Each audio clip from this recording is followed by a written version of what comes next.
Well, folks, here again for the weekly forecast. Of course, during this last week, the major precipitation event came through the state on Tuesday. Really, all it did was give us some very, very light precipitation across portions of central and southern Nebraska. I was hard-pressed to find any location that even received 5/100ths of an inch of moisture. Most locations were reporting drizzle. But as that system passed to the east of us, it started to really get into some of that Gulf moisture cranking up ahead of it. And we really seen this system explode over the central and eastern Corn Belt. In fact, we had some tornadic outbreaks in Illinois, and we had blizzard-like conditions over Michigan and northern Wisconsin. Overall, though, as that system passed, we got some high winds with it, of course, as that system wound up over the Great Lakes. And then we've seen an easing of winds and the temperature starting to slowly increase as we move through the end of the week. It looks to be a very nice weekend as we see the low pressures coming in the western United States, pushing that ridge into our region and pumping our temperatures up. So we're going to be well above normal once again this weekend.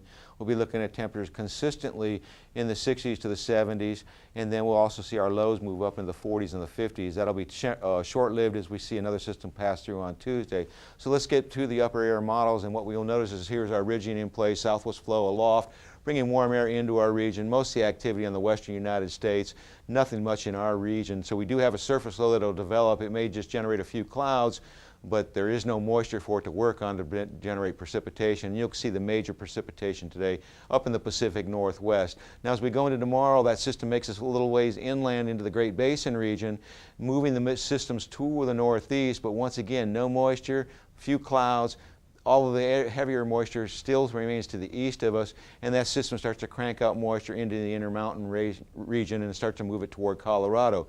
On Monday, that surface or the upper air low comes out into our region. We still have a surface low to our south, but it doesn't look like we'll get moisture into our region. It looks like it'll pass basically to the east of us. So we don't see anything over a quarter inch in our region. It isn't saying we won't see some scattered thunderstorms starting to develop Monday night into Tuesday as this trough passes to the east of us.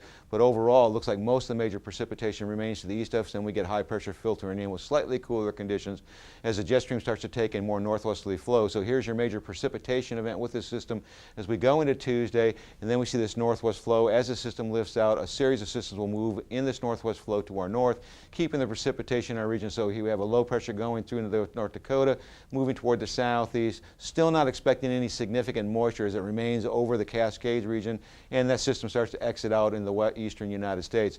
Then the high pressure starts to build in during the midweek period to late week, and we start to see our temperatures once again move back up to well above normal conditions as low pressure develops across Montana. That one once again moves toward the upper Great Lakes and gives a few scattered showers and snow in the Dakotas, and then we see a low developing on Friday to the south of us. As we take that farther out, from Thursday through the following Tuesday, we are looking at above normal conditions across the southeastern three-quarters of the state, or the United States, with below normal temperatures. Another series of storms comes into the Pacific Northwest.